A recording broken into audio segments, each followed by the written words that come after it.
পশ্চিম এশিয়ার যুদ্ধের জেরে জ্বালানি সমস্যায় জ্বলছে বিশ্ব। ভারতেও তার প্রভাব পড়েছে আমজনতার হিঁসেল থেকে চাষের কাজে। একাধিক পেট্রোল পাম্পে তেলের ভাণ্ডার শূন্য। সমস্যায় চাষি থেকে শুরু করে সাধারণ মানুষ। গ্যাস সংকটে নাজেহাল অবস্থার মাঝে এবার পেট্রোল ও ডিজেলের সংকট দেখা গেল উত্তর চব্বিশ পরগনার বনগাঁয়। সীমান্ত শহরের একাধিক পেট্রোল পাম্পের সামনে বোর্ড ঝোলানো, তেল নেই। পাম্পে তেল নিতে এসে ফিরে যাচ্ছেন গাড়ি চালক থেকে শুরু করে চাষিরা। তেল ভরতে এসেছি, তেল নাই এখন। গাড়ি ঠেলে আসলেন? হ্যাঁ, গাড়ি ঠেলে আসলাম। স্টেশনের ওদিক থেকে হেঁটে হেঁটে আসলাম গাড়ি ঠেলে নিয়ে। তেল নেই? তেল নাই। সমস্যা কতদিন ধরে হচ্ছে? সমস্যা তো হচ্ছে, অনেক দিন ধরে সমস্যা হচ্ছে। যাবেন কোথায় এখন? আমরা যেতে হবে ঠাকুরনগরে যাবো আমরা। তাহলে কিভাবে যাবেন?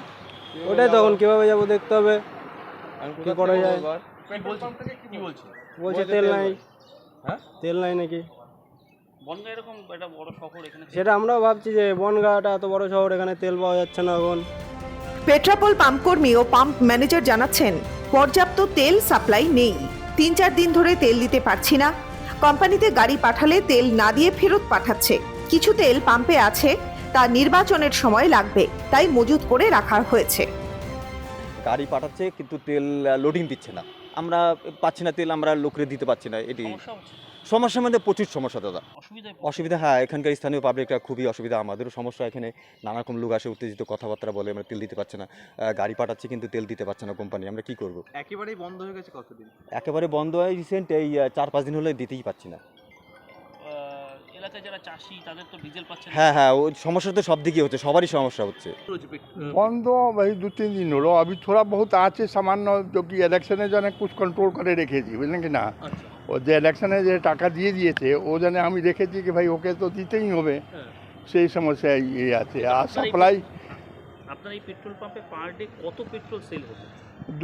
1500-1600-1800 এরকম সেল হতো। এত লোক যে পাচ্ছে না, তাদের কি মানে সমস্যা তো আছেই। মানুষের সমস্যা হচ্ছে? হ্যাঁ। গাড়ি চালকেরা বলছেন তেল না পাওয়ায় সমস্যা হচ্ছে।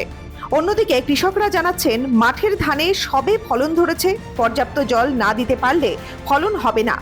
এই সময় পাটের বীজ ফেলার সময়, জমিতে জল না দিতে পারলে বীজ ফেলা যাবে না। আর জল দেওয়ার মেশিনের জন্যই পেট্রোল নিতে হাজির হচ্ছেন তারা, কিন্তু পাম্পে এসে দেখছেন তেল নেই। হ্যাঁ, সমস্যা না, তেল না পেলে তো আমার সমস্যা না। জমিতে এখন জল দিতে হবে, ধানে গলায় গলায় থোর, কিছু কিছু বেরোয় গেছে। ফসলটা মারা যাবে, চাষি মারা যাবে। আমাকে ধানের যদি এখন ওই মূল বেলায় যদি ফল না হয় তাহলে তো আমরা কী করবো? এখনই তো পুষ্ট হবে। এখন জল দেওয়া বন্ধ হয়ে গেলে মানে একটা সেচ বেশি লাগবে, ধানও মারা যাবে। আর না থাকলে কি বলবো, পাম্পে বলছে তেল নাই, ওনাদের তেল নেই, তাহলে না কী করে দেবে? আমরা ফিরে যাচ্ছি। মাঠের অবস্থা ওই পড়ে আছে, সব চার্জ দিয়ে ফেলে রেখে দিয়েছে।